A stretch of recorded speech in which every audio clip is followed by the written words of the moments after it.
Alright, here Here we we casting. have the LoL Empire, the first tournament of this Discord channel. We have Team 1, which is the blue team on your left, and then we have the red team, which is Team 2 on the right. And we're having a four-team tournament, best of 3 for both rounds, the semifinals and the finals. And I just have a slight correction. Actually, it is the team on the right-hand side that is Team 1. And the team on the left, that's Team 2. But we are going to be casting this for you. RavExel, Mr. Gold. RavExel, Okay. you can find this video here on YouTube, where you're probably watching it.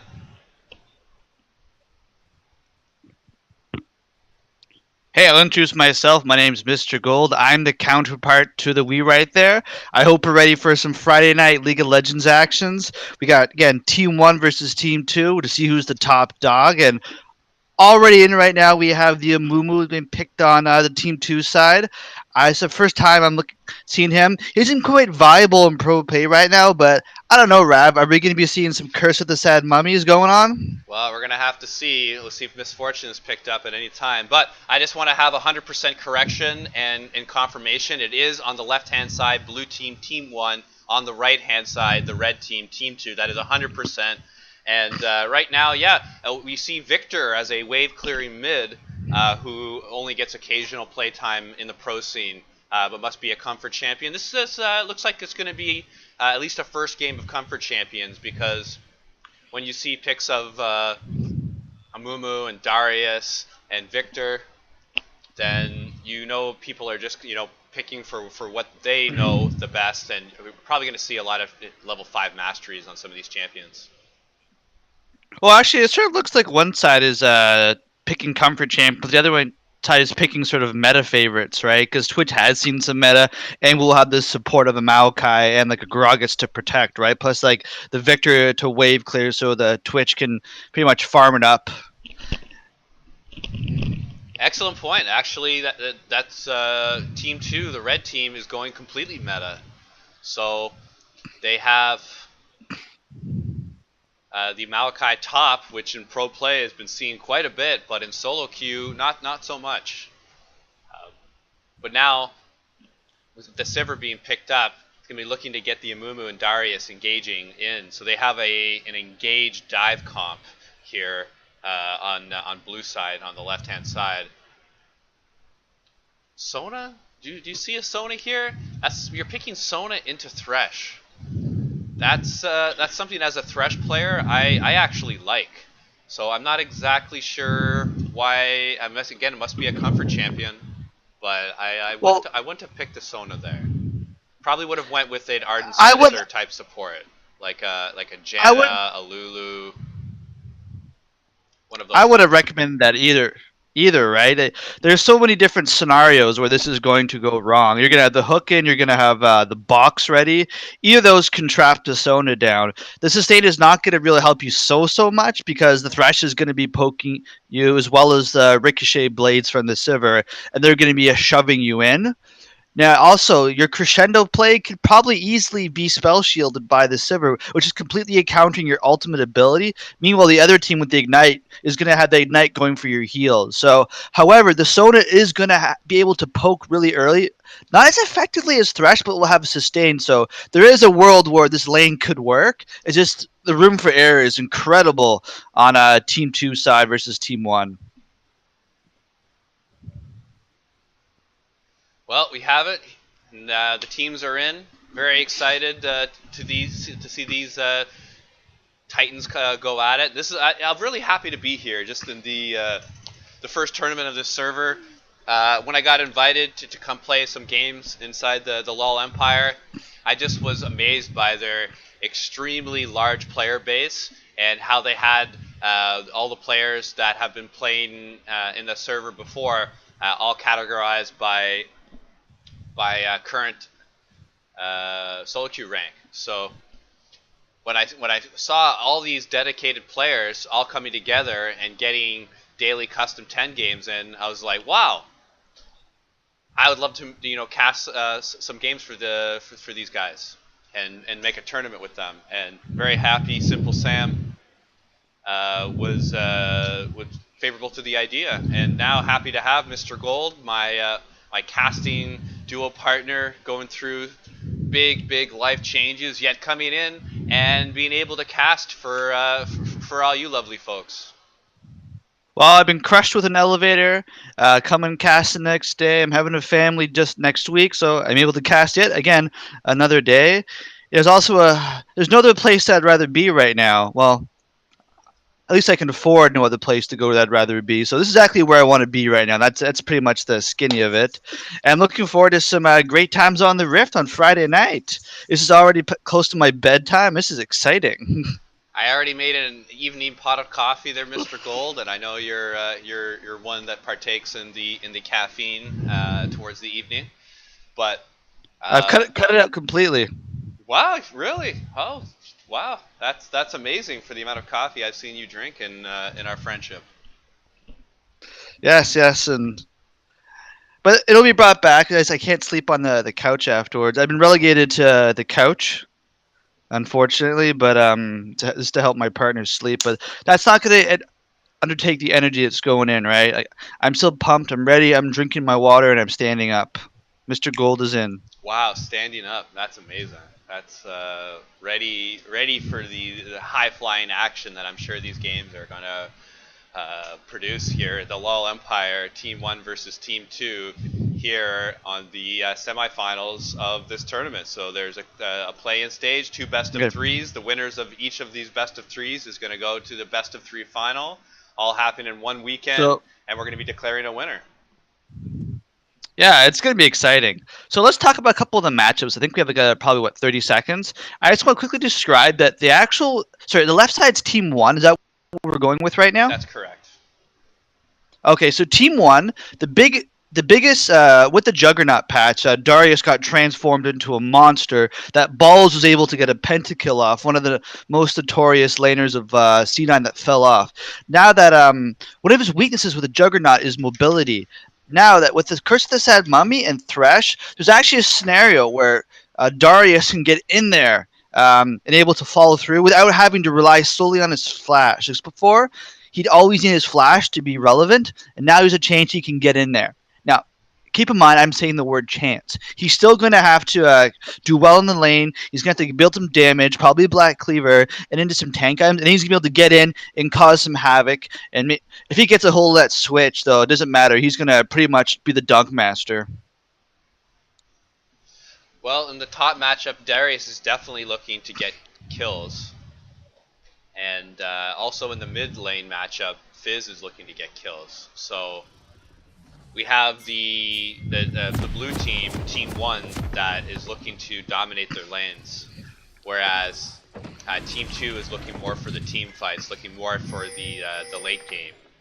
So blue has to get ahead early, whereas red can kind of keep it close and take over in late game, as they have a major scaling advantage.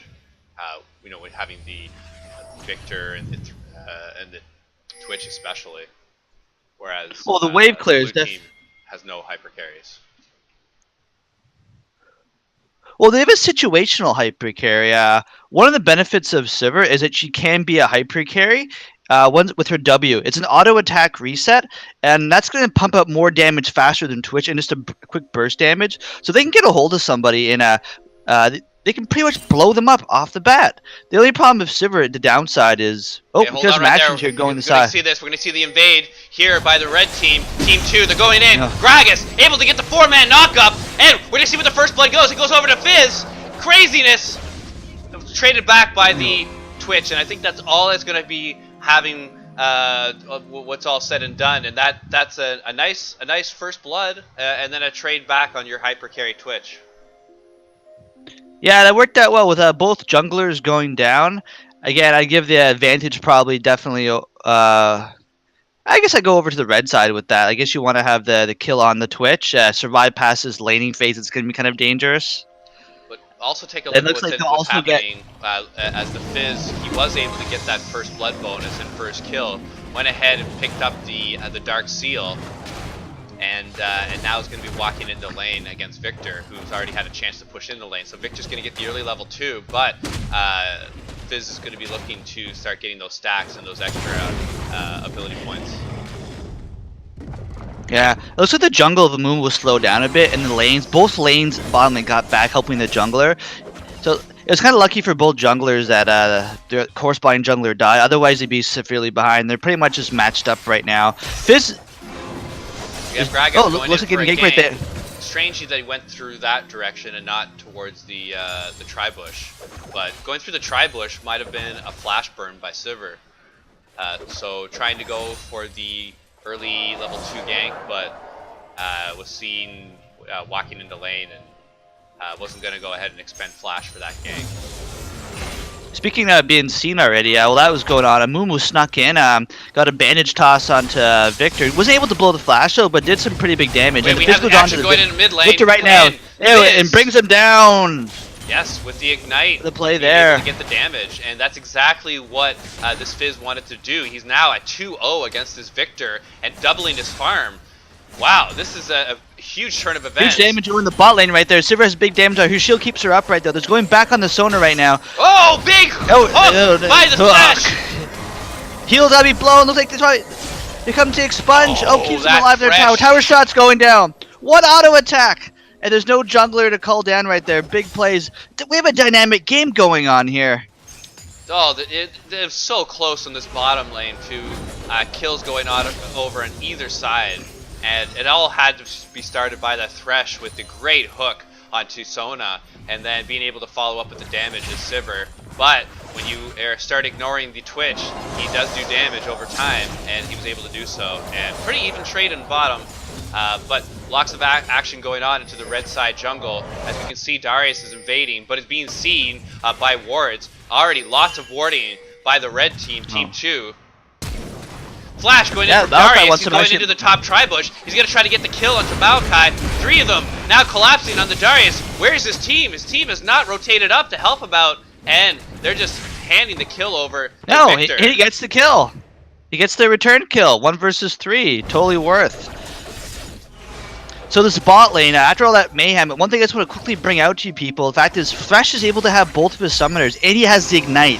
One hook right now onto Sona or Twitch pretty much is going to be a kill, especially with a follow-up play. They may not even need the flash or the ignite. So that kill pressure is going to be big on the bot lane. Twitch is not going to be doing very well. You're exactly right with that assessment, and right there Thresh should have been looking for the hook. He had it up, and he wasn't looking for it. I believe the Thresh is one of their silver players. Oh, there goes the hook right there. Grabs the Thresh. He's going down right now and blown up instantly, yeah. Okay, so he did find it eventually. Oh, yeah. And Sona needs to get out as well. One more. Yeah, it's the problem supports have. Sometimes they want to stay around to get that extra gold to get close to an item, but again, one hook could be killed. But Thresh can't take a tower shot, so I don't think it's a pressure of a hook to a flash out. But Sivir both have their flashes up, so they could have tried to make the aggressive play, decide not to, and we're going to see if this conservative, safer playstyle is going to win for them, because they could have possibly went for that kill, decided not to. They're only level 4. You know, you can't fault them for not wanting to take that play. You really have to juggle the CC and the tower damage extremely well, and like you said, Thresh wouldn't even been able to take more than 1 auto attack and 1 tower shot at his current health. And you know, when you're trying to take the first tower shot with 80 carry, you never know if you're going to actually get out. Yeah. So at this point in the match right now, the Fizz has double the CS of the Victor right there. That's going to be a concerning thought right now with the Fizz getting towards his level 6 power spike, and with Victor with no flash. If he dings this in the next little while, it's going to be a 1 dead Victor. And maybe even a blue buff delivery over to yield Fizz right there. Well, there's big advantages now for blue team, Team1, in the top lane, the mid lane. Really huge advantages, and as well in the bottom lane. Sivir is up in farm as well, so you're looking at players that have 40-something farm right now against players that have 20-something farm in all 3 lanes. So it's not even the KDA difference of 4 to 2 that red team is suffering, but huge indifferences in the farming, and this is going to play a big part in mid game. There's Thresh being aggressive, playing towards, and he was absolutely right to do that if he didn't know Gragas was there. But there with the flash, but he's able to get into the hook. The tower able to get the shot on the Twitch. You'll see where the first damage goes, but Twitch is able to pick that up with the 3-on-2. Just too much damage going over, but the trade going over towards Sivir, being able to pick up the second kill. I don't think she has the means to be able to go for this next one. All she has is heal, no flash, and she's going to take that 2-for-1 trade. Yeah, it was nice. There's that auto attack reset I was telling you about coming in that makes Sivir a burst hyper carry late game, but the only problem is she's got a short range. But if you're right there beating on her, that range is nullified, and she can stay alive with her shield. Nice play. It was close though. I think if they had more mana or some extra summoners, it might have pulled it off. And it looks like we have an old tank fight in the top lane right there. Darius put some huge pressure on there. He was always going for the dunk. He pushes it down. He then takes a tower shot, and oh, he survives with the sustain from his Q. Oh, and there goes the Malachi down with the burn damage right there. I think he should have just gone in. One more auto attack and Darius would have gone down for sure. Nice play, Darius. So close. And again, these are not how you wanted the matchups to go for the red team, Team 2. They have a scaling comp and they're getting behind extremely hard early on. And this gold lead of 3,200 at 8 minutes is catastrophic for their chances of winning this game. Really, like a 3,000 gold lead is normal for 10 or 15 minutes in, but not for 8 minutes in. And they have a huge mountain to climb. And in this best of 3 series, in this semifinals, you can't be losing the first game.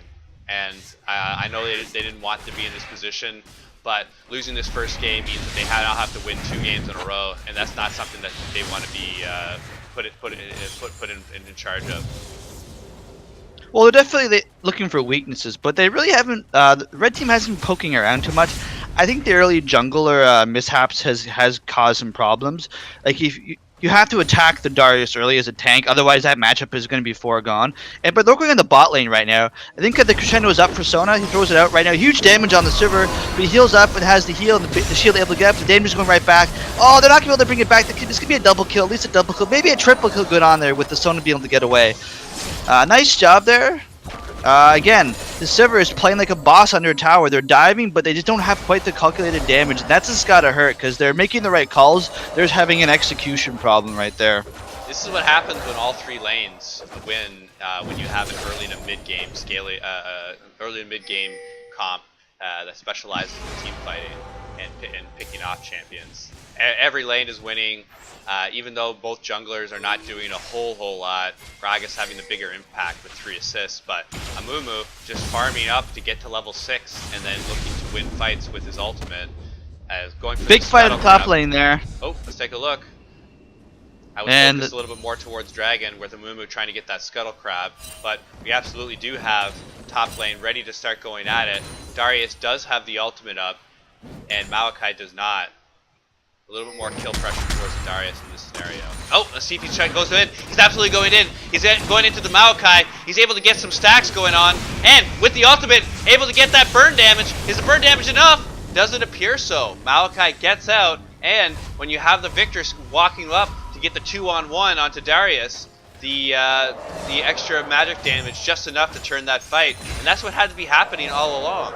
As you were saying, you can't let the Darius scale up. And here we have the flash into the bandage toss by the Mumu. Mumu still hasn't used ult yet, hasn't need to, but wait, actually did use ult. That was at the start of the fight. It was just enough to be able to get out that Sona.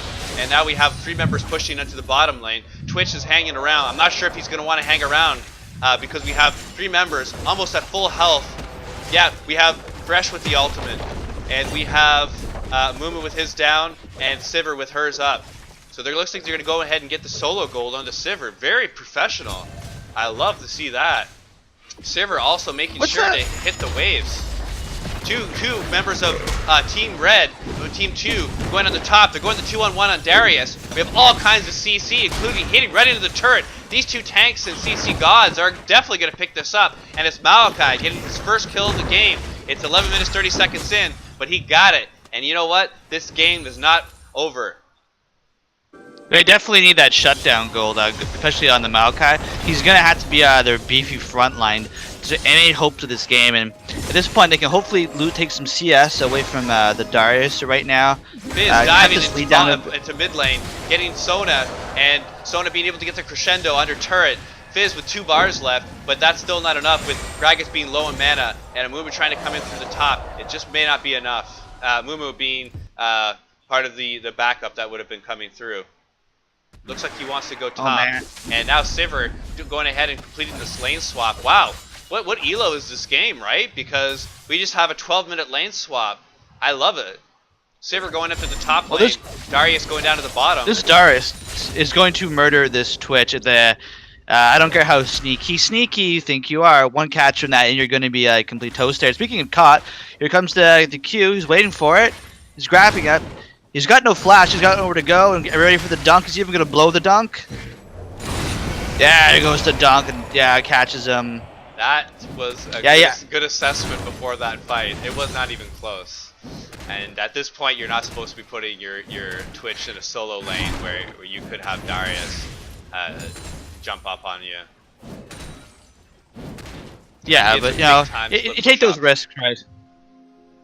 Well, you gotta get your Twitch some farm because he's almost half the CS of the Sivir, who at 5-0-2, 117 CS in 13 minutes, is exploding into the team, and I'm pretty sure that's their Diamond player, currently Diamond 3, and is the highest ranked player in this match, and definitely showing it on the Sivir, you know, getting all kinds of gangbusters damage and utility for his team.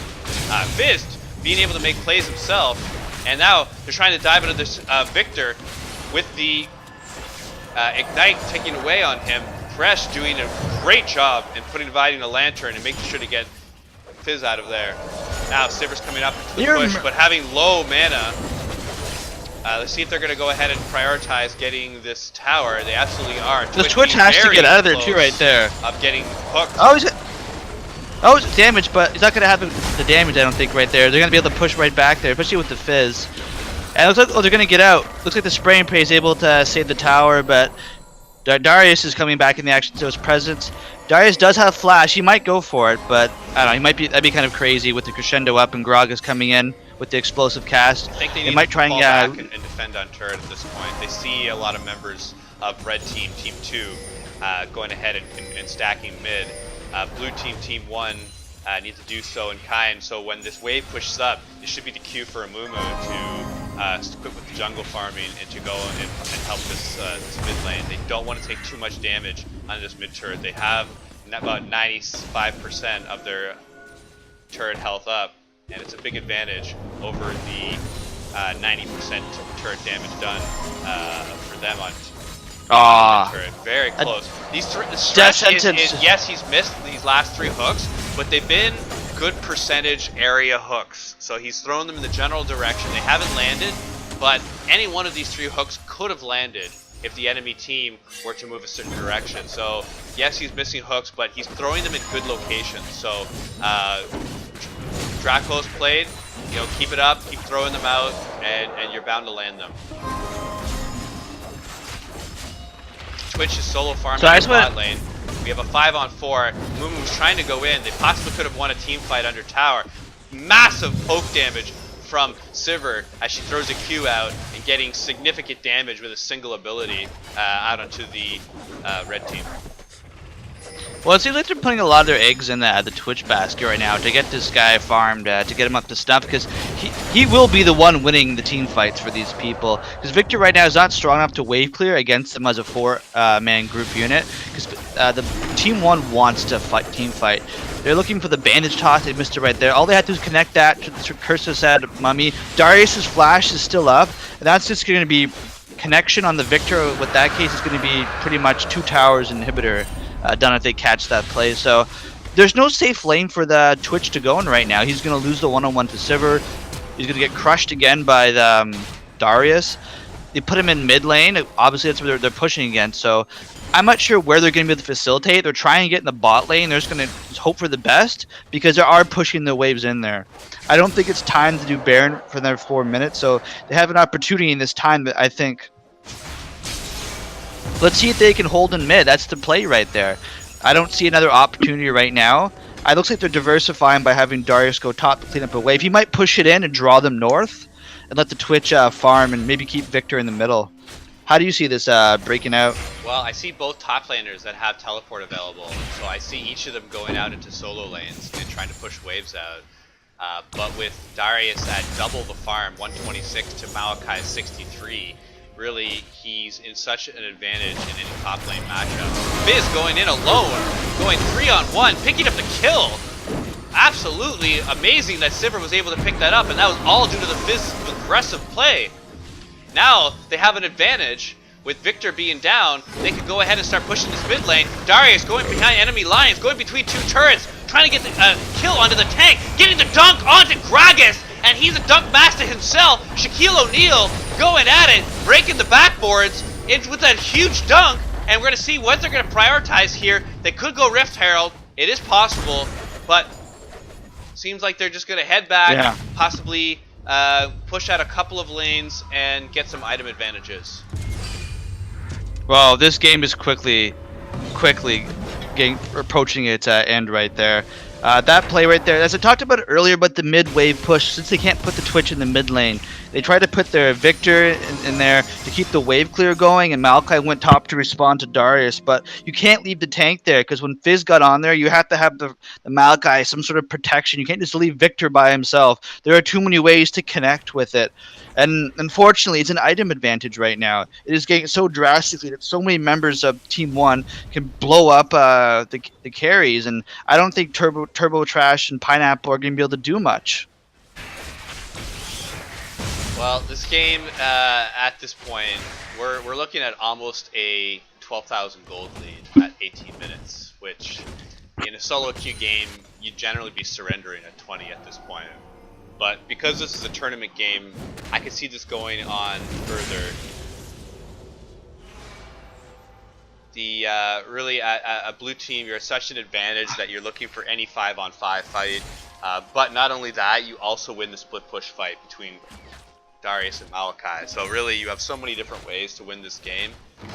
Whereas if you're the red team, you're just trying to hold your inhibitors for as long as possible, hopefully getting this game to around the 25 to 30 minute mark where your team really shines, and trying to eke out advantages by getting to as close to level 18 as possible. But at this point, it's so one-sided. Oh, they might have a pick on the Thresh right there. He knows that.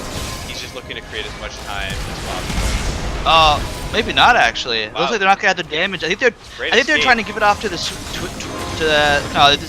unfailed attempt to give the switch, but there goes the back end of damage. Looks like picking them up, and it looks like they're giving a second kill right over. Nice job there, picking up a double kill for the Twitch. That's going to be huge. Maybe actually, more importantly, there'll be some free time for the Twitch to farm the bot lane. It was a little bit poor teamwork there. They were both out, and then Darius goes back in, and then Thresh therefore has to go back in, and then in turn dies. So really, it was Darius' decision to go back in on that 2-on-3 when Thresh has already blown his ultimate and his splash. So, not good decision there by Darius. And here, Amumu is going to be using the Rift Herald in mid lane, and it's an excellent decision because you have Sivir doing all kinds of damage in this mid turret, and with two of them here, they're going to be able to do huge damage towards this mid turret while having a disadvantage in team players. So, Sivir going all in, being able to get this mid turret down to about 10%, and yeah, they're not going to kill it, but they've got it down to such a low amount that any team fight around there is going to be in blue team's advantage. So yeah, they lost a member, but they're using the Rift Herald, but very, very worth it in this regard. Mid-turret being very important to get that turret huge down. damage on the Twitch. I caught the Twitch out. Looks like they're blowing someone else right there. Here comes a huge damage by the Twitch. Oh, so many kills, so hungry. The Mumu wants him in too, but he's not going to be in range to blow his Christmas sad mommy. Oh, he blows it anyways in a flay back and picks himself a nice kill for his troubles. Again, the tank is in top lane when he needs to be there protecting his vulnerable members right there. Tank's in the top lane getting what an item. What's the point of having items in a tank to protect your carries if you're not going to be there when they need there? This is going to cost an inhibitor. Another kill is going to from Sona gets blown up right off the bat too, and then Malachi is running for his life, and he's not going to get saved right there. No, he's not. And this is just due to some, really good decision making by the blue team, attacking this mid turret, just as we were saying about how low they got it. And Darius knows he's pretty much dead here, but he was able to get the kill on the Twitch, and his team able to pick up the inhibitor as he was distracting them. So a huge advantage. I mean, I know I keep harping on it, but almost a 14,000 gold lead by blue team, and it looks like they have a stranglehold on this game. So they're looking to be able to finish it off. Whether your method of finishing off is going for another inhibitor or going for Baron, that's going to be something for the team shot caller to decide. But as of right now, you're not looking for this to extend too much longer. You want to finish this game pre-30 minutes. And there's Sivir taking on 2 opponents and picking up a kill. And this just shows how far ahead they are. Well, I don't think they're ahead. I think they're in the driver's seat. And was one side has their doesn't have their G1, the other side has 10 years of road experience. That's how I look at it. There's a specific Ontario, Canada drivers. Oh yeah, sorry. Reference there. Yes. Basically, one side has a tricycle and the other one has a Miazda.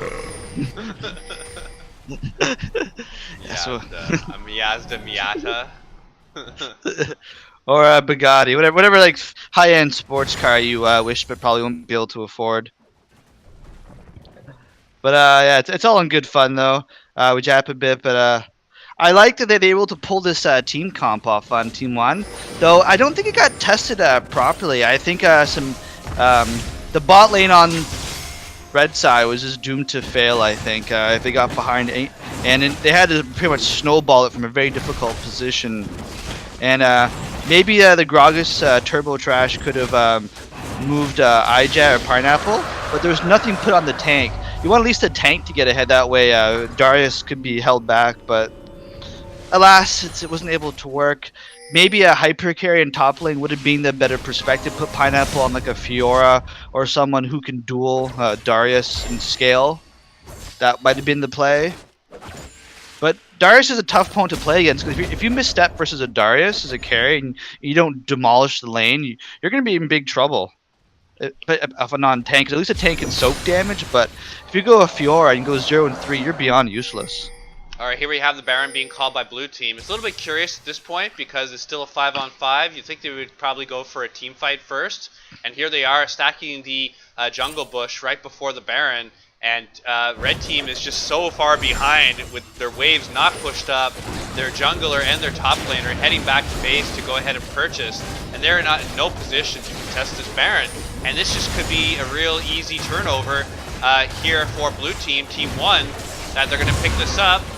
Probably look to clear out a little bit more jungle, buy some items, and then look to finish this game. But they might not even do that. They might just find that they want to do it now.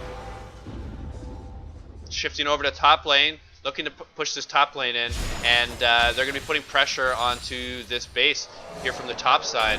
And if they're able to get a second inhibitor while having Baron still up, it could be curtains here for Team 2, red team.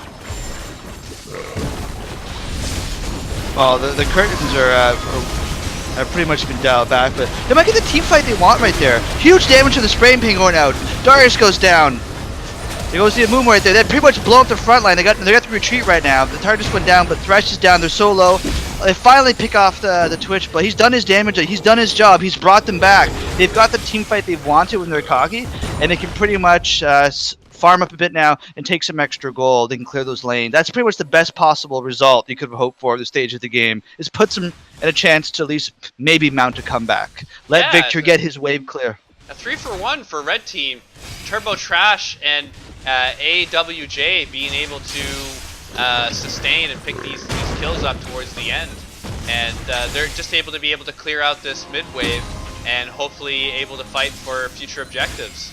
But they needed that, and they're going to need a lot more of that if they're going to hope to contend with this game. Baron having just been recently taken, still only on Thresh. It might be a future dragon fight, or perhaps a fight when they're clearing waves, either in top, mid, or bottom, that we're going to see these teams square off again. And right now, level advantage huge into Team 1 blue team. But again, scaling is for the red team, and they're going to have to take this game and for another five minutes at least be able to start taking advantage of their team's levels. Once they need to be able getting into the 15, 16, 17 zone for them to start getting any sort of advantages for scaling. Well, the big pressure there's been going, how can they keep their waves pushing without exposing themselves too much? Because Victor has to go right up there to push the wave, so you don't go too far. You want to keep the Malachi there, but they've blown the ultimate. Looks like they're looking for the engage on the Thresh right there, trying to poke him down to make the next fight 4 versus 5. But Team 1's responding, they're charging after. They have to bring this Thresh down quickly and not get caught out of position. And nice job there on the catch right there, keep themselves some vision. But I love the trade right here. They just traded Thresh for the inhibitor, and we have the blue team going ahead and looking to lock up the inhibitor. If they don't get this inhibitor, it's going to be really, really sad on their part. They're looking to also get the team fight win. Right now, they have a Rice 2-for-1 advantage with only their support being dead. This is a chance for the team to win the game, and blue teams carefully playing it out. But with the 2-for-1, with only their support down, they've got the inhibitor, and they're looking to push more, and they're just weighing out the possibilities of pushing or kind of heading back and pushing waves. So, do you try for the win here? Yes, you do, because you have try for Baron. the win, you go for broke. Yeah, the Fizz doesn't have a Guardian Angel right there, so he really can't go in. Not too many bears can go in right there. It's low. The Sivir's also low on mana, so he can't really wave push that much right there. This is going to be a stall right now again, and the red team rises again from the ashes. And they're saying, I'm not done right now. It was a fair trade on both sides. You had red team, they were just happy to not lose the game at this juncture, whereas blue team was happy to get the inhibitor, had the constant pressure. They're going to be able to get the inside track on this next dragon fight as well. They're going to be able to get vision for this next dragon fight for Twitch being able to pick up the kill on the Fizz. So they should be able to push out at least 2 of these 3 waves. Should be able to get down towards this dragon with good wards, with good items bought, and have a decent chance of positioning for at least an even fight or possibly a single person advantage. There's a being called. I think this is a good strategy. Grab the pick, they got the vision. This could be big right there. Let's see how Draco's plays it. They don't He's have looking around. So Thresh doing a very good decision to not go into that dragon pit. He would have died for sure if he walked into that bush. Well, they definitely need the pick. And it looks like Thresh got himself over. So, and Sona takes damage, so therefore they're gonna have to back off right there. They don't want to get their carries chunked right there.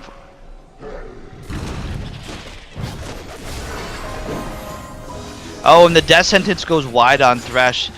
Looks like they might have to surrender this Infernal. I would probably give it away. I wouldn't get into an You're absolutely right. You can't fight for this dragon here. You got to give it away. You can't lose a 5-on-5. If you lose a 5-on-5, you lose the game. Death sentence going just a little bit left.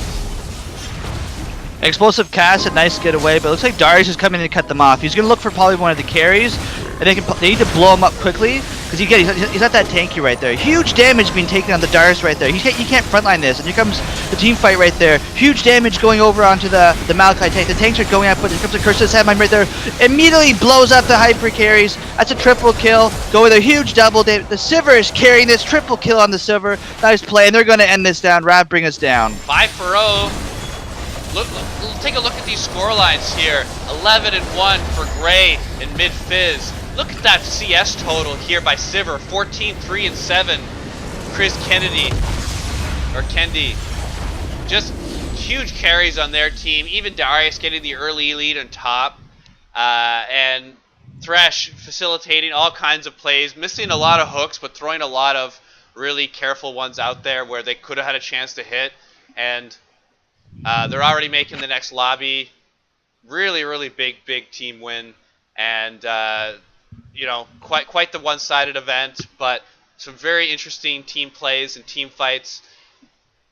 Any sort of interesting occurrences that you're seeing? I'm kind of looking at the damage charts here with Sivir, massive 33,000 gold lead. Do you want anything you want to say before we hop into the next queue? No, I'll talk about it in the next queue. Let's just hop on over. You know what? I'm not going to stop the recording. We'll just keep going right through, and we can and head right back in here and get the second game going. Oh, perfect. So yeah, that game was really well executed by Team One. I like the fact that they got their carries ahead. Pretty much getting your Fizz 4-0 pretty much nullifies the victor for the first I don't know, 30 minutes of the game. And then the fact that your Darius gets ahead and your bot lane the other side is not holding very strong. It pretty much just won the game on that. And that momentum was just massive. And then you put these ridiculous plays where Team 2 tried to force their bot lane to get them ahead. And there, how many tower dives do we see that not go well? With the Thresh hooks again, pretty much outdid the Sona's utility. And yeah, I don't think Sona is just the right pick right now for some of these teams. And you need Well, to really carry that lane. yeah, there was their Diamond 3 player as Sivir in the bot lane, and that's where they did get a big lead, but they also got a big lead in mid lane. Let's not forget. And really, there was really a story of all 3 lanes losing, and blue team being able to get a huge advantage. Team 1 being able to take the first game, best of 3 here at the LoL Empire tournament. Myself, RavExel, Mr. Gold, casting this all for you. Going to be put up onto my YouTube, and it's going to be under 2 Frenchmen's 1 cast, because who better to commentate Frenchmen do it best. than 2 Frenchmen, really? Like, I don't know. I don't really have an answer to that, because really we're the none. best out there. Yeah, so the only thing that could be beat this now is the ice cream calling to me in my freezer, but I have to keep that in mind. I have acid reflux, I think, if I have it. Ooh, This is, that's a when you tough guys, when you decision, get isn't it? older, guys, when you get older, you better carry these games hard and make money off this game, because you get older, your life problems start to suck. You can't have a damn ice cream cone Friday night at 10 o'clock without contemplating pain. All right, on that note, we're into the lobby. Uh, Jana was banned first team by so I'm curious if that will also go out. Very odd they banned Jana and the Sona would pick, but I'm not sure what sort of picks we're gonna have. You think we'll see some of the same meta forming for this? I We'll think we're try definitely going to see some targeted bans based on that last game, where you're going to have Lenar's the red banned team, again. Team 2, banning out specific champions of the blue team. Most certainly. Give me 30 seconds, I'll be right back, but I do expect some of these hard carries to get banned, like the Sivir, and we'll see who else. Be right back. All right. So looks like the Shaco is also going well. That's got to be a targeted, again, ban against the other side, but I'm not really sure. Like, I would want to, if I'm Team One, to keep the same sort of ball rolling right there. Yes, and the Darius, it would be a very smart ban. I would not let this guy play Darius again. He completely demolished the top lane and single-handedly made that game one of the reasons why it was not winnable in the later stages. The other side, again, then I believe their meta comp of the tank top, tank jungler, then damage in both the mid lane and bot can work, but they're gonna have to have a stronger who can battle fighting skirmisher support player. So Zig's pick interesting. I'm not really sure sort of champion pool the Victor has, but we'll definitely see how that works. So there we're seeing the Darius ban, with Darius winning early in that top lane pretty hard. Though Yes. he did die quite a few times. I believe 6 or 7 was his final death count. So there we're seeing the Well, Fizz ban, and as expected, they're banning out the solo laners in these lanes that have won so hard just now against them. Well, that was the vulnerability of the Darius pick, because unless he has his flash, he's not going to be able to get in there and do much or get out and die. And once you die a few times, you're going to lose your advantage pretty much, since you're not going to be able, you're not a massive tank, right? And several times he tried flanking and got blown up. However, he also took all the damage for their team. Since he was the closest target, they blow him up before while the Fidge basically wreaked havoc. So here comes the con, where it looks like they're going to go away from the Gragas, and they're going to go more towards carry style jungler. I like that. They're going to try and get more damage to hopefully snowball the lanes. I think if they had more damage in some of the other games, some of the ganks would have worked out better, and they would have had double kills on bot lane. They were that close in the earlier part because the Gragas was pathing excellent with that vision given by the other team. Yeah, I'm loving to see these new picks. These are, again, Con maybe being the more meta pick. So the blue team, which was the loser of the first game, Team 2, definitely picking more meta, whereas the red team now, Team 1, the winners of the last game, picking off meta. And it worked for them last time, and picking a Mordekaiser without seeing who your lane opponent is going to be is very aggressive and definitely showing your hand before needing to. Normally, you want to pick your jungler, AD carry, and support as the first 3 picks is what's pretty standard in pro play. And here we have the red team, Team 1, going ahead and picking that Mordekaiser and saying, hey, this is what we're picking, deal with it. And when you pick the Ezreal, you know he's not going bot lane. He's going to be one of the solo lanes and most likely top. Oh, looks like they're not fully listening to our advice right there. They're locking in the Syndra, the immobile mage who will assassinate you very easily. She will fry the Mordekaiser if she catches him with the right stun. Looks like I everyone's picking their damage lane. I love the Kayn Shen combination because I love Kayn's ability to get into strange and unusual places with unusual gank patterns, being able to surprise enemy junglers and enemy lanes. And then when you combine that with the Shen, you're able to have the jungler go in, get the damage, get off into that strange place, Shen ult on top of the Kayn, and be able to provide him with all sorts of cankiness and the ability to finish off a kill with Shen coming up and taunting whoever's close by. So love that combination. I love watching it play, and I can't wait to see these other bands. The Soraka ban, that's sort of interesting.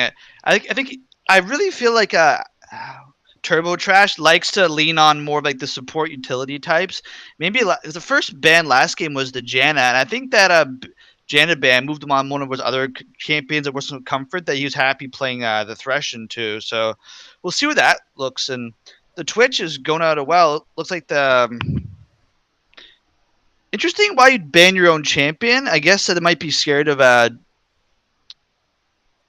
Twitch. It was Interesting. Kiz Kendi, that's the AD carry who's already picked Ezreal. So Twitch is a very strange ban because that's you're saying that Ezreal is going to be a mid lane Ezreal, which doesn't make any sense because you have an Echo picked. So yeah, I don't agree with the Twitch ban at all. You already have the AD carry picked on the other team, and they're at the Janna ban, going ahead and targeting the support Dracos, who played Thresh last game. So again, a little bit strange that you go ahead and ban Janna, but predicting that the support is going to want to play that. This changes everything up with that Lucian pick. That's going to be a Lucian mid, and Israel jungler looks like. I really would like to see this. I hear the tales of high-level Korean solo queue with these jungle Ezreals with red buff being able to kite for days and not being able to die almost. And this is a really, really unique team. And I love the teams that Team1 are bringing out. And hey, this is great to cast, very entertaining, and we're going to see if they can strike lightning in a bottle twice with these really unusual team comps. Well, Team 2 is playing with fire. If they pick this fiddlesticks, if they get behind it all, there we go. There you go. Sanity has restored itself to the Rift on Friday night. There's that tank. There's that way of protecting that vein. Turbo Trash. I believe you can play it, but I don't think this was the place to bust it out. Not with the vein, and it looks like Draco's Thresh is coming out right now. I would definitely not. After that last game, I would not want to 100% give Thresh over. Oh, and the Recon comes out. Sorry, the Exia. No, Recon comes out. Recon, you got it. Yes, Recon, yes. And yeah, very, very meta supports, but like you're saying, with the Vayne pick over for Team 2, wanting to hyper carry of their own this time, so wanting to have some late game scaling. And so you have to give the late game over to them simply because of having that Vayne. They have the damage, they have the tank, they have the utility, they have the CC, they have a nice complete team. They scale with the Vayne, so you really like this blue team, Team 2's pickup, and you just want to see that if the red team, Team 1, here with this Mordekaiser is able to get any sort of early advantages, able to get these early leads like they were able to in Game 1, here Game 2, the LoL Empire, the first tournament. Here we have the first semifinal going at it, best of 3. This is how we do these tournaments, and they're looking to buy their way into the final, which will be also a best of 3. And I really can't wait. Whether that final is Saturday night or Sunday, not quite sure, but excited to see this event go off successfully, getting these matches done here on Friday, and very appreciative of my co-caster, Mr. Gold, coming out and helping me with this event amid all kinds of busy life schedule. So thank you, dude. Love having you, and 2 Frenchmen, 1 cast, and what more can you say? Well, I also want to put a big shout out for my pregnant girlfriend for not for leaving the room and going lying in the other room and letting me cast this in peace. That's an awesome shout out to her. Absolutely. Let's all give a prayer of thanks and understanding to this special tournament events. But here we are, tournament weekend. All the teams are here. The casters are here. We're ready to start casting this for you. And let's break down the lanes as we like to do once this queue is about to start. I don't like how they don't have the timer anymore. They used to have a 3-minute timer. They don't have that anymore. So you just guess, when it's going to load up. It seems kind of frustrating. What was that? Hello, this is not the cosplay lounge.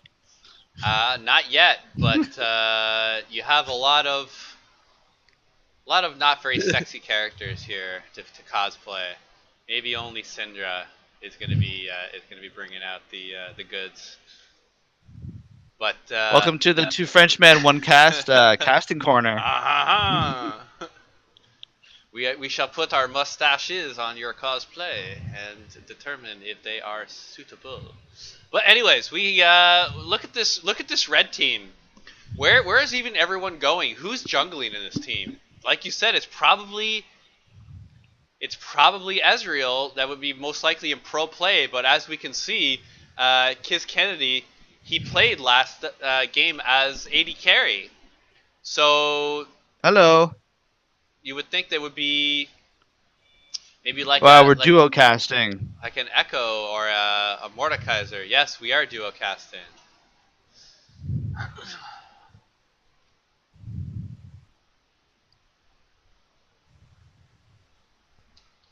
I personally don't like the Vayne Alistar combination. I see people bringing it out, and it works, but it's a high skill cap type of lane where you're relying on Alistar knocking people into walls, and then Vayne following up with follow-up CC and damage. And I've just seen that, at least in low elo, it's too many. It's too hard to combine. We're gonna see if these guys. Well, 2 things. First off, it's Allo, and it's French. And secondly, too many ifs. Games don't go well in League of Legends when if this happens, and if this happens, then this will go well. I'll give you 1 if. 1 if. 2 ifs, this is not possible. In pro plays, you're not even allowed 1 if. So in these games, I'm not even allowing 2 ifs. So what do you think? Well, here we have the Ezreal, the Diamond 3 player, going fucking Ezreal, and I can't wait to see this. This is the first time I actually witnessed this when I'm not playing the game. I've had it once in my game, and the player did not do very well. So you just dropped the F-bomb. Are we clear to drop it for once or twice for important reasons? We really shouldn't be. We really shouldn't be. Oh, because I really feel like sorry, Team1 is the red side, right? So we yes, have right? red That's side, Team1. Team1, correct. Blue team, Team2. That is pretty much the fuck team, right? Because you think you've killed Echo, and he time winds, you're like shit. Then all of a sudden Lucian catches you, and he's culling you, and it's like shit. And then Recon hits you with his grand entrance, it's like fuck. And the Mordekaiser all of a sudden brings the dragon down in your lane, you're like fuck. All of a sudden Israel comes out of nowhere. Arcane shifts and blows you up with the red buff. It's like fuck. There's so many things that you could really annoy you. I would not want to play against this team. Is a zillion support, and that would really screw things up. But absolutely, this is the revive and comeback type of team. And Honestly, I do like the blue team a little bit more, but we're gonna see how they play together. And the red team they can't get behind too much. They cannot. If they don't win this game in mid game, they're gonna have a real hard time winning this in late game. So Hello, our adventurer traveler.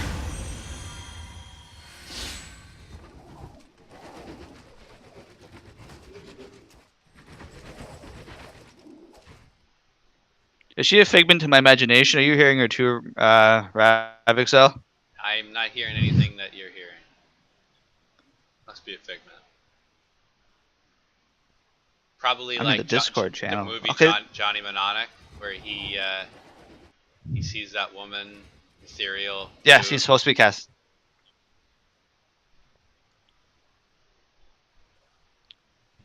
No, don't move Rav at all. Just leave him where he is. Wow. You. Hold on, you're so distracting right now. If you don't mind, just pretend I don't exist. So you should also leave. Sorry, Brian. I'm the Discord server, and because we're casting on another program.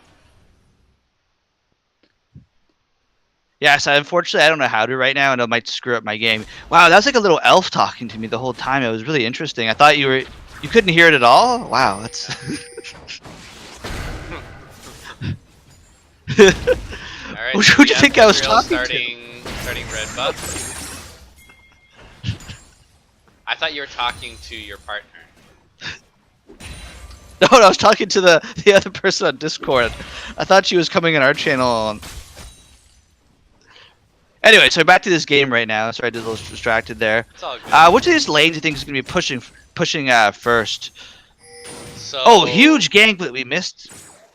Look at the mid lane. Syndra already in trouble right there. Nice gank path by the Israel with the red buff, already causing huge damage. They're going to want to have the Echo and if they can, Israel push them in and shenanigans over on the buff. Can Israel actually take the blue buff from him? It's looking like he has a smite. And he has red buff as well. I like his chances quite a bit. I like him also ganking top lane if he... No, he's going to go ahead and try to counter jungle a little bit more. This is the dangerous part about staying in right here, because now you have Kayn coming up, and Ezreal does not know that Kayn's there. Being able to get that with the smite, and just barely getting it out. And those are the diamond mechanics. If he went straight up, he would have been able to get a slight gank onto this Shen, and would have been able to get a flash, most likely. But doing great job with the jungle Ezreal, and love seeing this. Well, we also had the arcane shifter, so I wouldn't be so worried. I think that wasn't quite on cooldown yet. I wasn't totally watching that ability though. The bot lane's going a lot nicer right now for Turbo Trash and AW. It's nice seeing the other side, the Lucian now getting pushed in. Lucian Recon is still very strong, but not as obviously as strong like a Lucian Thresh. And it requires Recon to be a bit of an aggressor, which is probably a bit hard now with the Alistar and protect from the Vayne. I really like this matchup. It's good, but we'll see how the Israel tips the scales. Well, both as melee supports, you're not necessarily trying to win the game the lane with either of them, but they both have huge mid and late game upside with the Alistar and Rakan. The early advantage in the pushing at least goes towards Vayne, but CS is slightly towards Lucian's favor. Both junglers taking their time to go down towards the river and look at possibly getting bot lane, but deciding not to. So this top lane match, the first blood going over to the Shen right there. Looks like he's able to hold his ground, and Mordekaiser able to push it back right there. Mordekaiser doesn't quite have the flash there. Oh, if he did, he would have been able to kill it, but it's going to force Shen back there and to do his first buy. Yeah, Shen having TP is not going to be missing any sort of meaningful CS. He's going to probably build some tank and look to head back up there. At this time, it's too early to be needing your CC to be teleporting to other lanes and get kills, so you definitely want to use that to head back top and get as much CS as possible, and that's what he's doing. And as you can see, Didn't lose anything. And here comes the play in bot lane right there. The con is coming in. They're going right on the Lucian right there, but the recon is able to buy some peel for right there. And Alistar's combo right there. Yeah, that was closer. They got some damage, but they needed a full combo. Draco and Iris was here. Not even phased by the both sides holding clean, but I'm pretty unsuccessful gank, I would say. Like, it put some pressure more than the love tap. Just hearing some minor errors from your voice chat there, Mr. Gold. Just letting you know. But I got the bulk of what you said, but there was a few issues there. Errors as in what I said wasn't true, or errors as in didn't go through. Issues with our voice chat. Technically. Well, I think one thing about casters is we'll have death taxes and voice chat errors, so that's to be expected. Well, for the most part, it's still good. So let's keep going. And I'm focused on this bot lane right now. Now Vayne's been able to get the CS back to pretty much even. Alistar going in on the bot. He's going into the Lucian. And Vayne, if she follows up, might be able to pick up a kill. She's full health. And Lucian having to use his heal at 3 bars. Able to get back to 3 bars with his lifesteal. But very, very disadvantaged in the way of the health. And Alistar, probably in the next 5 or 6 seconds, is going to be looking to go back in. As Vayne full health and Lucian now at only a health. I don't think Turbo Trash is confident in his ability. His combo there can pretty much blow up Lucian like right now. There's a combo right there. He's gonna catch him. No tumble. Blow him in. Flash goes out and Vayne grabs the flash and kill goes back, but return goes back there. Nice job with the bot lane. Unfortunately, you wanted to see Vayne just take that without getting the return kill there, but nice matchup though. I think its kill's still good going back and forth because you have a hyper carry versus an aggressive one. It's still good in my books, but they could have definitely gotten away with a lot more there. Advantage for blue team simply because the AD carry got the kill on their team and the support got the kill on the red team. But we're still seeing this jungle Lucian, jungle Ezreal doing all kinds of funky things, being a huge issue already, even at these early levels. He's going to look to go ahead and get this red buff, which is when jungle Ezreal really comes online, and we're going to see where he goes next. And it's really fearful for the blue team. Even though they're up 2-1 in kills, they are down 600 gold. No dragons have been contested as of yet.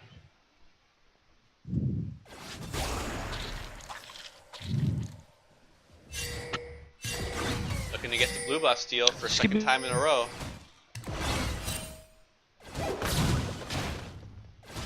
Starving this Kayn of his buffs. And Kayn's focused on his red buff right now, just secured that. But Ezreal picking up the second blue buff. And it looks like he's going to complete the 3 buff to 2 jungle camps in a row. You have to give the jungle advantage for Ezreal. Top lane, both are farming fairly well. Shen with a kill, but both are still doing well. No huge advantage, just as of yet. Mid lane is even. Bot lane, fairly even with Vayne, slight advantage. And we're going to see how this game goes on. Very even, at least compared to last game. Last game there was a 3,000 gold differential. Well, there's a huge power imbalance with the bot lane being so strong on Team 2. No, sorry, Team 1, and a huge gank earlier, snowballing the Fizz ahead. I don't think you really want to see a Fizz with first couple kills in the game. It gets quite deadly afterwards. And for this game, what's interesting is the red team is able to not fall behind and too far, and they're pretty much slightly pulling ahead. This is going to go pretty much in their favor. But the longer this game stays even, it's going to go against that favor. Especially with the Mordekaiser being in the top. Ezreal not being able to get the follow-up damage. The blue team does see that Ezreal is on the bot side, so it's going to get that type of information. Ezreal clearing out the control ward on Tribush, and it's going to look to continue farming while there's a lull in the action here. 2 going on top. We have blue team getting into Mordekaiser. Mordekaiser is not going to be able to get out of this, and he's not going to be able to pick up any sort of kill unless he can pick one up onto the Kane, who goes ahead and uses his shadow to get onto Mordekaiser and becomes untargetable for a good 3-4 seconds. Giving Shen 2 kills in top. Yeah, lane. nice job there. Yeah, nice job there, Kana. Definitely a good rebound there, especially after having his blue buff taken right off the bat. Nice job there getting his Shen, make sure he stays in the game strong, stays ahead. That's going to be difficult to deal with. But looks like they're able to get the air dragon away. Nothing like yield bonuses.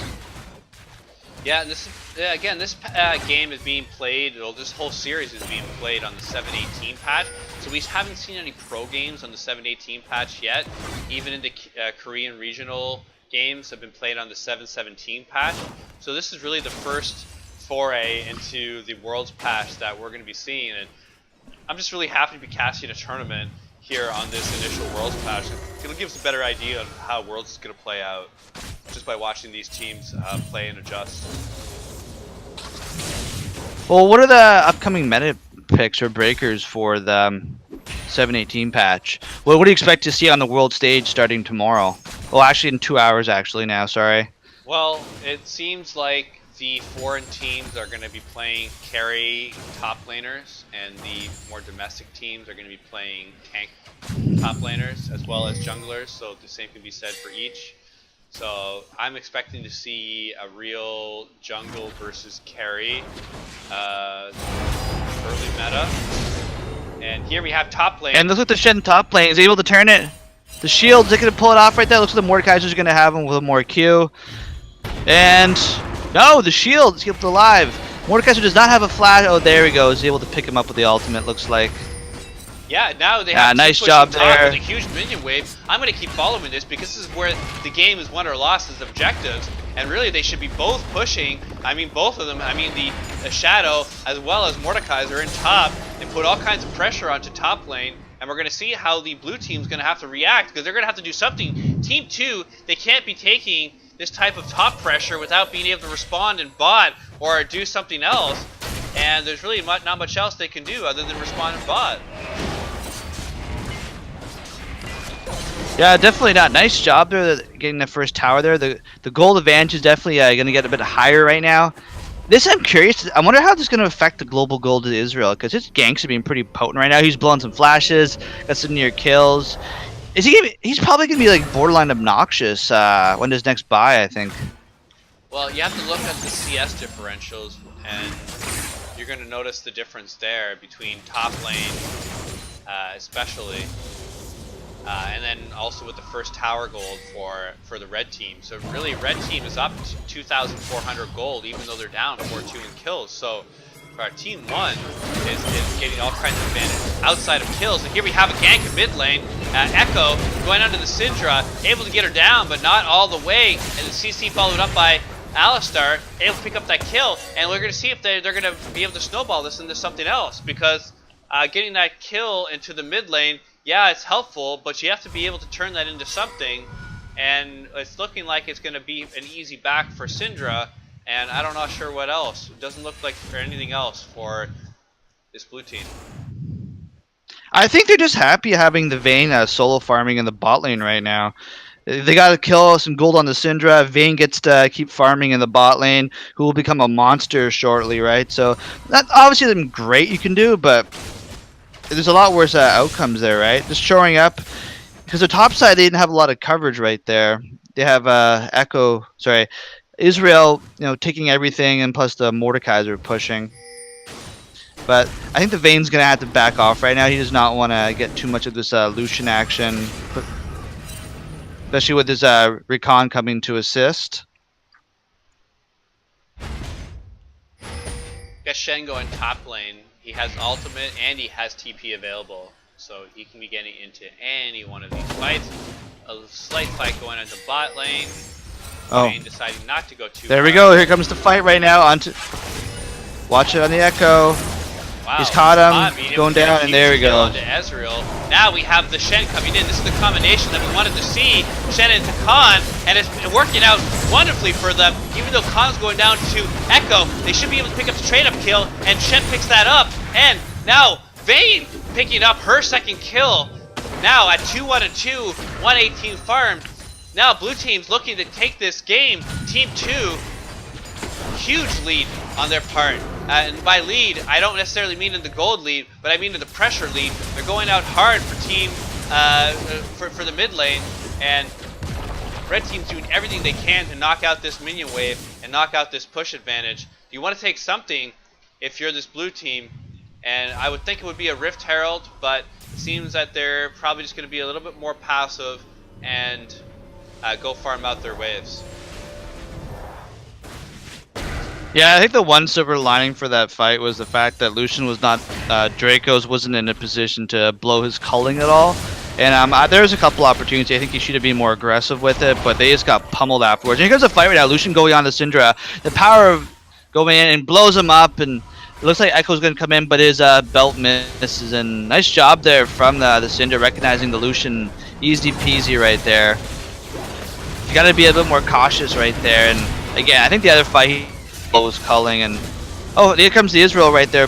Like Syndra's going low, taking on damage right there. He finally goes down to it. Alistar's trying to body block right there. Looks like he's trapped between an Echo and a hard place right there, and a big wall right there. He's coming in. Khan's running now too. This is probably gonna be double kills. Here comes the Mordekaiser, blows up the Alistar, and Khan's gonna be running off nilly it away. This could be a tower. I don't think they have the damage right now, but I don't think Team 1 has the wave clear. This is a 2-for-0 for red team, and gold lead pretty even, but red team being slightly ahead. They have their choice of objectives. You can either choose mid lane, Rift Herald, or Dragon, and they choose mid lane. And we're going to see how that decision plays out for them. But they're able to get that mid tower gold, this pressure that comes with it, and we're going to see what they're going to try to turn this into, because now all 5 of the blue team, Team 2, are now up. And we're going to see how this transfers. They're moving over to Dragon, and I like this call. Mordekaiser taking that blasting cone over the wall, knowing that they're able to get this inside track. They see if they're going to get the damage. They should be bursting this right now. Go ahead, make sure that there's no steal opportunity, get this Mountain Dragon, very secure, and that's what they got off of their 2-0 advantage, was a mid tower and a dragon, and now Mordekaiser having the Ghost Dragon, being able to follow them, and they're going to look to try to get even more off of this huge swing that they already did. I love seeing the Ghost Dragon there, and unless you're on the opposing team, it's one of the more exciting parts of the things.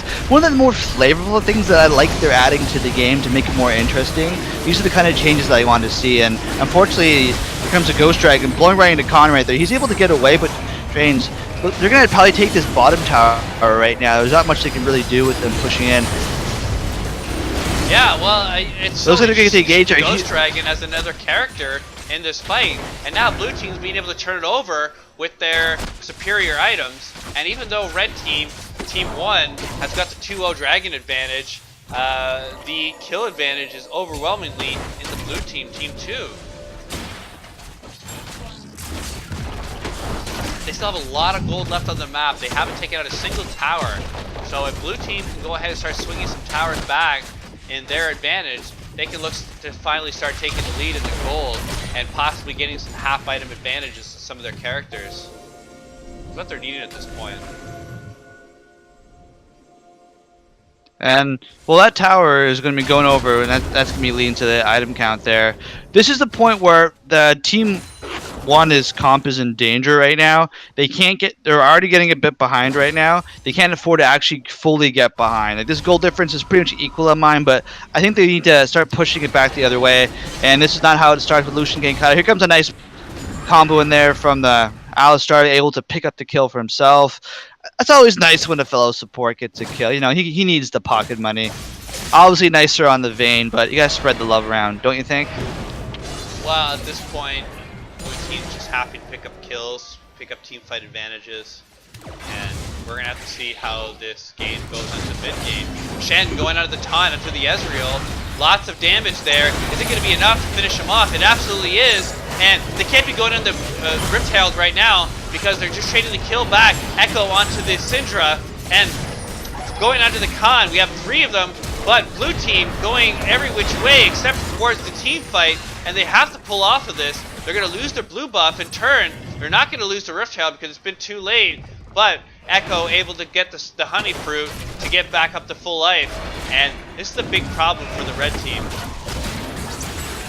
And we're not done right now. There comes the Vayne, but oh, he blew up his ultimate right there. 2 damages on them right there. It looks like they're going to be retreating right now. The Alistar's going to have to go away right now as his shield's going to break right now. They're pumping him down. There's no way he's going to survive. Nice return kills there. Nice gold going over to the Team 1. Nice play there, gentlemen. And on the bot side, outside the map, look at that. Lucian's getting himself a nice big juicy tower. Num num tower gold. Solo tower gold. This game's going to come right down to the end. This is what I'm predicting to be a 35-minute plus game. I can't wait. This is going to be a number of team fights, and a number of objectives are going to be important. And both teams neck and neck. With you got to give the slight advantage now for red team, now being a solid 3,000 gold up with the first 2 dragons. That you have to give them the advantage, and if you don't, then you're a fool. Because here the grand entrance is being flashed out by Syndra. Now we have the Khan coming in for the re-engage. Power overwhelming! Shen's coming almost in. Almost it. And red team picking it up. Crawling in. Getting back in these advantages. Getting just out. And we're going to see what they're able to do. Because Mordekaiser's staying in for the farm. And is he going to lose his double buff because of it? And unfortunately, Alistar 100 farm. So you have to watch when you're farming in the jungle. Vision, vision, vision, because it could be a 2-on fight for all you know it. But alas, it looks like the bot side will be pushing in that lane right there. So it looks like the 2 lanes are going to be pushing in as the teams regroup for the next fight. It's both one's at a top lane and one's down at a jungler. Lucian definitely, I think he wants to back, and Recon's too low. I think we're gonna start setting up for the vision around the Baron, like one more big team fight, and I could see a Baron. Or do you think if they get like a team fight, good victory right there, you're gonna want to push down right now? The wave clear seems to be a lot stronger on the blue side. Well, actually, no, that's wrong.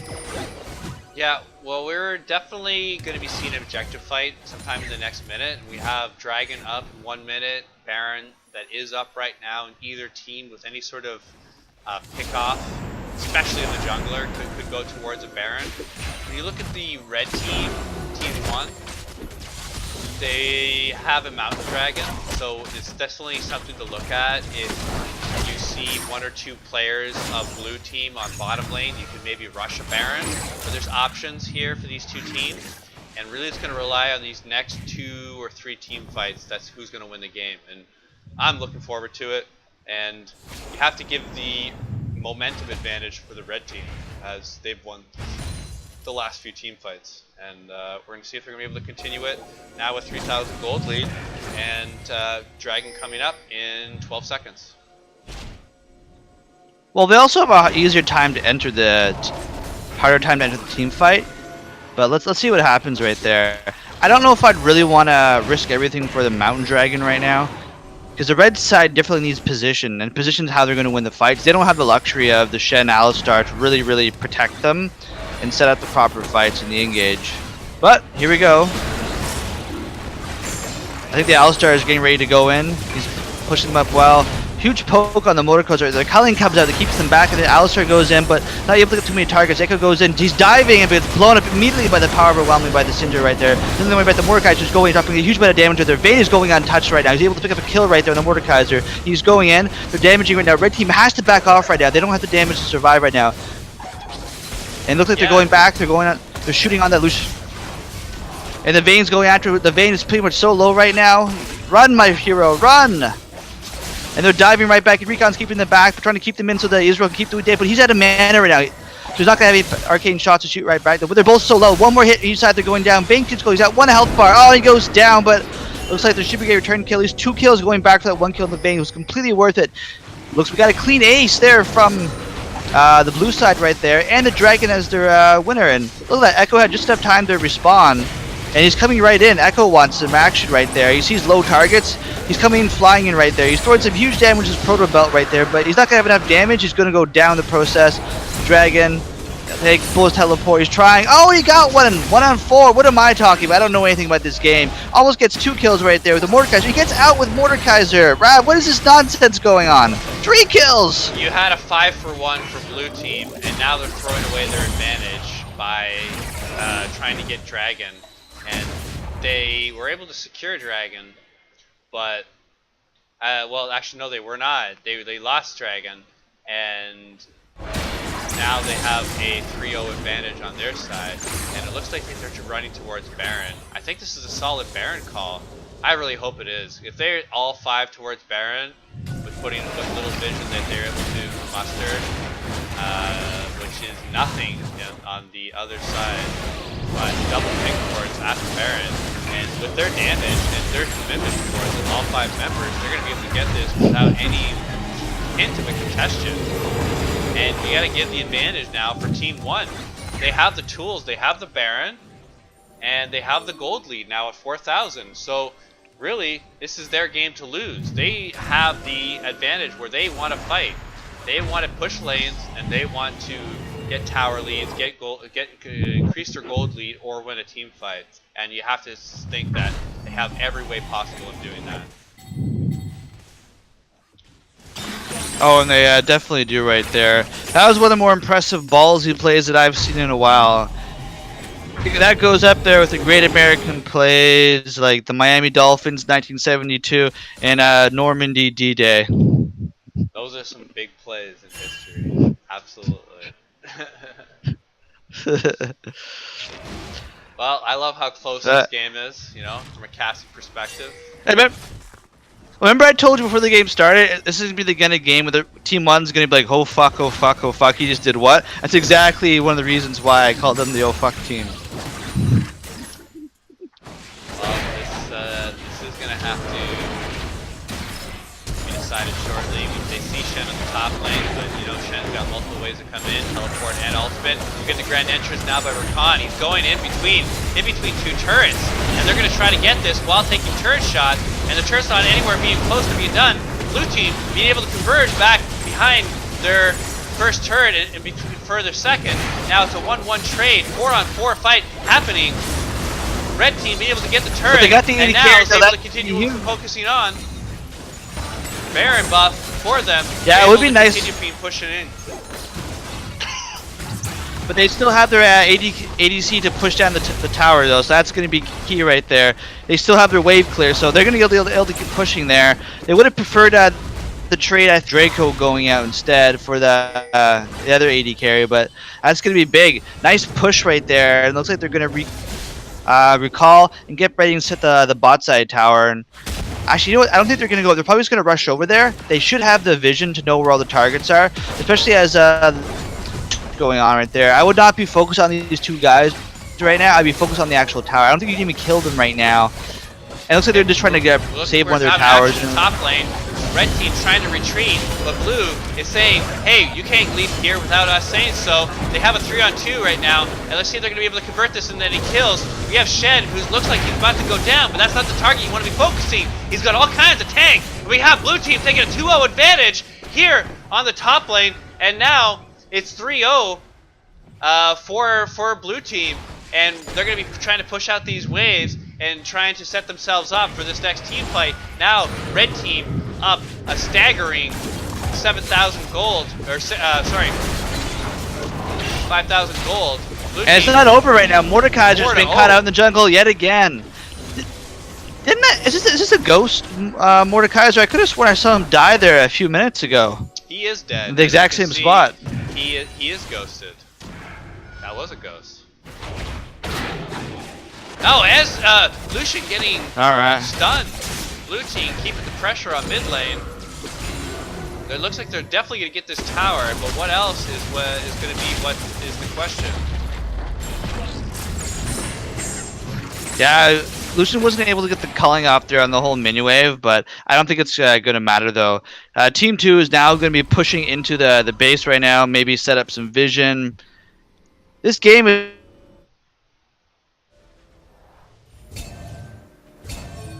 Just lost you there, Mr. Gold, for a second.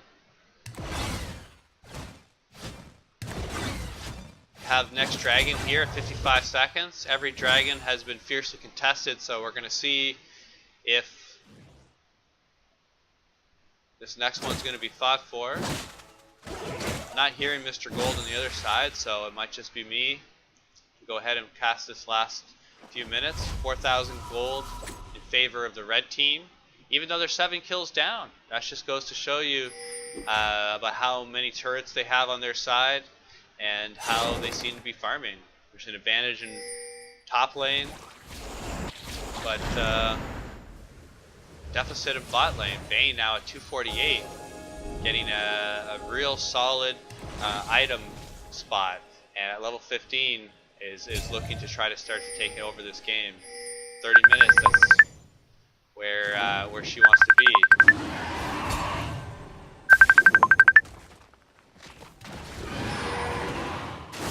There we go, we're getting Mr. Gold back into this. Wind Dragon being contested. Ezreal being able to pick that up. Now 3 dragons to 1. Red team, team 1. Trying to think about how to finish this game. They have the first inhibitor. They have this ghost dragon. What are they gonna do? Ghost dragon scouting bushes. Our way of not the best ability. Alistar going in. The headbutt, pulverize, getting multiple members. Dragons in there, doing damage, soaking damage. Either kill, a team has got to kill just yet. Mordekaiser going down, Vayne picking that one up. The siege just gets continued. Vayne picking up a second kill. Having the advantage coming into here. They give to the third one. They absolutely do give the third kill. That's 3 for 0 for Vayne. And we're trying to get my co-caster in here.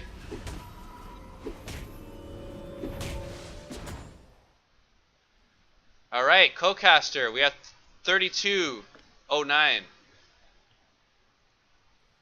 Blue team being able to secure a nice 3-0.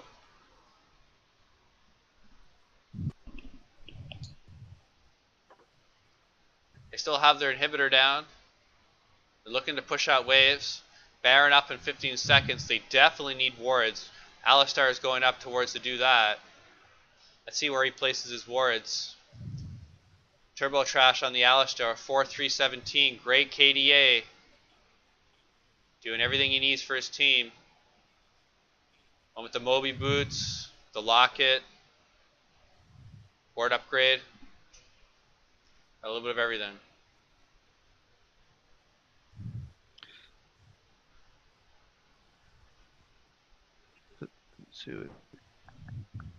Oh. Hey, you're low volume, but I can hear you. All right, sorry, just checking in right there. So it looks like we have something. We'll see who get the vision has just started to come out now for Baron with Team 1 setting up on their side, and looks Syndra shoots and misses right there, but the scuttle and goes right there. That should give us a basis for vision. They do a good old Baron dance of pushing back in out of the lanes. Yeah, it'd be nice to see somebody clearing wards, but unfortunately only Rakan has the scanner. An interesting strategy, I think, nonetheless. And Echo's in the bot lane right there, but no, Echo does have his teleport up, but he can't afford a bad flank. The team doesn't have a very strong tank. I don't think they can afford the flank, and Echo's still not channeling his teleport right now, so it looks like he's comfortable. They're having him push. Looks like they're going to race it, keep them down right there. And Echo's still pushing. Looks like there's going to be a strategy. They're going to force them to make a play. The recons have been going in right there. They're almost slow thing. The Echo still isn't coming in right there. The Israel's going in. Vayne's coming. He's popped his ultimate. He's taking too much damage. He's got the back off right there. And they're split on both sides. Lucian can't find an opportunity to blow the culling right there. And he finally goes right there. Unable to, the Vayne takes Echo's still pushing. He's going to grab some kills afterwards. 2 down already for Team 1 right there. Echo's still pushing. Echo's going to be able to grab the inhibitor. I don't know if it's worth it. What do you think? Wow, that's a tough decision. So they lost 3-0 and the Baron, but they gained 2 bot turrets in the inhibitor. So generally inhibitors almost always trump any sort of objective. So really, if blue team's not able to get in at least one inhibitor with this Baron, then you have to give a huge advantage for the red team in that trade. But if blue team is not able to get any single inhibitor, then it was for sure not worth it by them. So we're going to see how this game plays out and if it was the right call or not. But initially, I'd have to say the 2 turrets in the inhibitor, I would trade that. I would give that up for a Baron and a loss of a team fight. So we're going to have to see. And right now, taking advantage of their Baron backs, every single member going back to base, they're going to get full items right now at 2 level 17s, 2 level 16s, and a level 14. Big level lead over onto the red team, Team1. Also, important to note as well for the dynamic is they're going to be able to put the Vayne in a solo lane right now, and he's going to arguably be able to take out most members of the other team, maybe except for maybe the Mordekaiser, and will win the one-on-one. He has the lifesteal now. As long as he doesn't get blown up immediately, like by an Echo catching him off guard, he should win most fights. So that option is there for like a 4-1 sort of strategy. So I wouldn't super recommend that. You're absolutely right, but here they're forcing right down mid. They've already got the 1 turret that they had gotten about 30 seconds prior. Now they're trying to put damage onto this mid turret, and they have the caster doing damage onto it, but what they need is to be able to push the wave up and then do damage to the actual turret. And here they're actually doing it. Here they're below 50%, and red team not wanting to engage just yet. Big counter engage by the Alistar, being able to knock away the CC by the red team. They were trying. Vayne picking up the turret, and we're going to have a big advantage for blue team when all this is said and done. They're able to get all kinds of kills as well as the objectives, and only the Illusion up and barely being able to get back to his turret. And the whole huge 4-0 for the blue team is going to be locking down this game. They have the Baron, they have the 4-hour advantage. Only Lucian is up. It's not going to be enough. And he goes down. Here we have nice game there. Nice job there. The blue team being able to secure it. This close game, the whole game. Yeah, it's pretty much what I was referring to earlier. Is this just the game was going to swing against? There's so much pressure on Team1 to really pull that off, right? Because at any point they mess this up, they're going to be in trouble, and it showed right there towards the end. The traditional team with the tanks and the wall was able to secure the objective that they needed, get some kills, and the assuming team fight after the objective, and pretty much just roll them over on the next fight with like the Baron power play. Team1 did not have the tank to withstand the push. Like, how are you going to cut through all those targets and have? It's just not going to happen. Well, this is it's a 1-1 series, and the last game has not been made yet. So we're going to have to see when this final game. So hopefully we have time to go ahead and pull that out. But very, very entertaining second game. And you have to say a comeback victory for the blue team. Even though they had the kills the whole amount of the game, the objectives were towards the red team, Team1, as well as the gold lead. So Team2 being able to get that Baron, being able to push multiple inhibitors, win the team fight when it mattered, and push in for the win. And look at what this scoreline that Vayne ended up with, 10-4 and 13. 10-4 and 13, very differential in this match. And I am very much looking forward for the next game. I'm going to go ahead and end this recording, and we're going to go ahead and cast the final as as a separate recording. So RavExel, Mr. Gold, and looking forward for this final, for this first semi-final game of the LoL Empire first tournament. RavExel, Mr. Gold, and the LoL Empire. All right.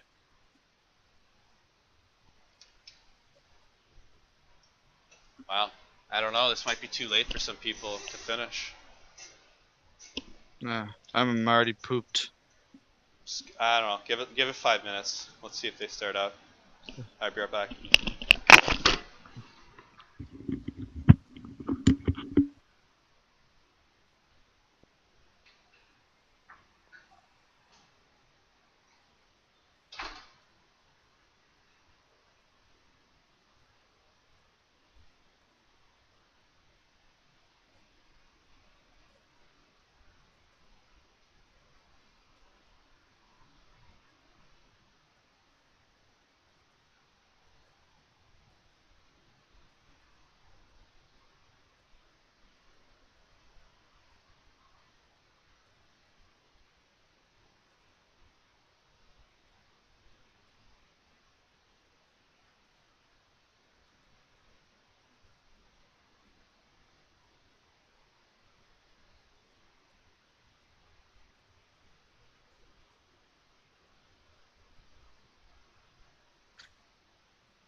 Any update, Mr. Ravi?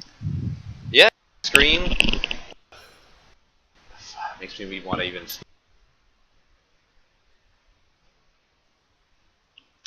Fuck, I might not have recorded these correctly. That sucks.